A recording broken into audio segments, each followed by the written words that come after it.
What's up, guys? Tyler at RC Madness, doing a quick demo for you. Talked about this a little bit on the podcast. These are the wall outlet soldering irons here. We got it plugged in, just a regular 110 outlet to the unit. Over here we got the little base that it comes with, so you can set it down without burning your pit mat. And it comes with a spare tip. A little bit about the iron. It's got a little display screen here with the temperature. Probably looks a little funny on camera. It's not pulsing on the unit. You turn it on. K1 and K2 are basically an up and down button. It does come in Celsius. We switched it over to Fahrenheit.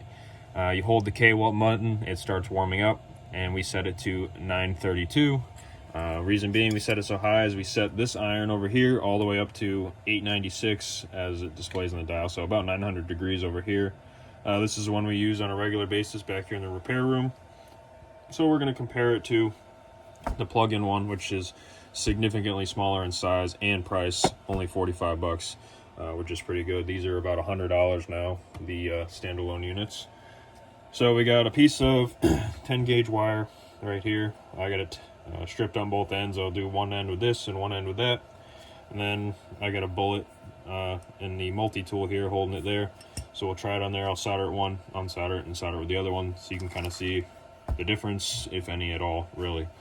So I'm going to go ahead and use the plug-in one first. It's warmed up here. So instantly just melting that solder.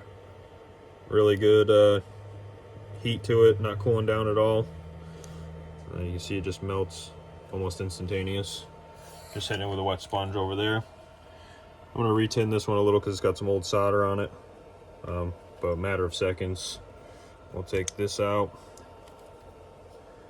and just hold it to it and see if we got enough heat just to solder them together. And just like that. And that is a piece of 10 gauge right there, so it's a pretty thick wire. I'm going to go ahead and take it off.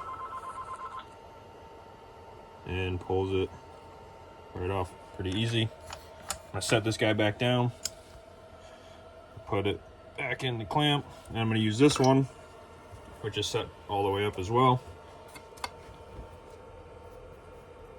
And pretty much a similar result here.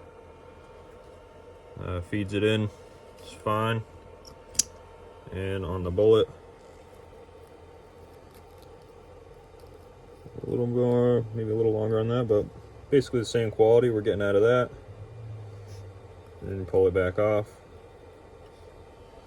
Just like that. So, as you can see, this unit here for 45 bucks is essentially just as good as the benchtop one we have here, which are usually 80 to 120 bucks, give or take.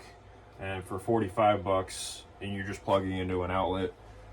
Another cool thing with this, you can just kind of run it, if you got something you got to do a little ways away, you could run that off extension cord or generator or something like that. So, and it fits in your pit box real easy to use, and also heats up much faster than that one. Something I didn't mention before, it was pretty much, by the time I got the block and this set up in position for the video, it was heated up and ready to go, and that one was still flashing. So I'd say at least twice as fast heat up time on this, and essentially the same quality work, and you get a spare tip out of it. So really a great deal. We got plenty of these in the shop. Come grab one, 45 bucks, add it to your pit setup. But thanks for watching, guys. We'll see you in the next one.